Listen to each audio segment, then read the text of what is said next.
नमस्कार, स्वागत है आपका एनडीटीवी स्पोर्ट्स हिंदी के हमारे यूट्यूब चैनल पर। अभी हमने कुछ दिन पहले देखा था ऋषभ पंत और नो बॉल कंट्रोवर्सी हुई थी दिल्ली में। आज फिर एक और मुकाबले में रॉयल चैलेंजर बेंगलोर और राजस्थान रॉयल्स सामने सामने थी। पहले राजस्थान रॉयल्स ने बल्लेबाजी की और 20 ओवर में 144 रन बनाने में कामयाब रही और सबसे अच्छी बल्लेबाजी राजस्थान की तरफ से रेयान पराग ने की। लेकिन मैच के जो राजस्थान रॉयल्स की पारी थी उसके आखिरी ओवर के बाद जब सारे खिलाड़ी मैदान से अपने डगआउट की तरफ जा रहे थे, उस समय फिर कुछ ऐसी तस्वीरें देखने को मिली जिसके ऊपर सवाल खड़े होते हैं, जिसके ऊपर मुझे लगता है फिर अब बातें शुरू हो जाएंगी।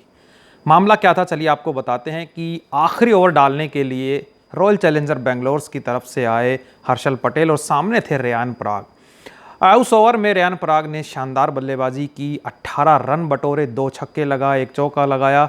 और उसके बाद जब खिलाड़ी पूरी इनिंग कंप्लीट हो गई थी, उसके बाद जब मैदान की तरफ जा रहे थे तो युजवेंद्र चहल दौड़कर अपने ड्रेसिंग रूम की तरफ बढ़ गए, लेकिन रेयान पराग और हर्षल पटेल के बीच शब्दों का जो आदान प्रदान हुआ, वो तस्वीरें मुझे लगता है सोशल मीडिया पर फिर से एक चर्चा का मुद्दा बन सकता है, क्योंकि राजस्थान रॉयल्स की तरफ से भी उनके जो सपोर्टिंग स्टाफ के मेंबर थे, दिशांत याग्निक थे, वो हर्षल पटेल को रोकते हुए नजर आए। शब्द एक्सचेंज हो रहे थे, वर्ड एक्सचेंज हो रहे थे, दोनों एक दूसरे की तरफ बढ़ रहे थे। क्या बातचीत हुई, क्योंकि बड़ा ही टेंस माहौल हो गया था लास्ट में जिस तरह से रेयान पराग ने बल्लेबाजी की।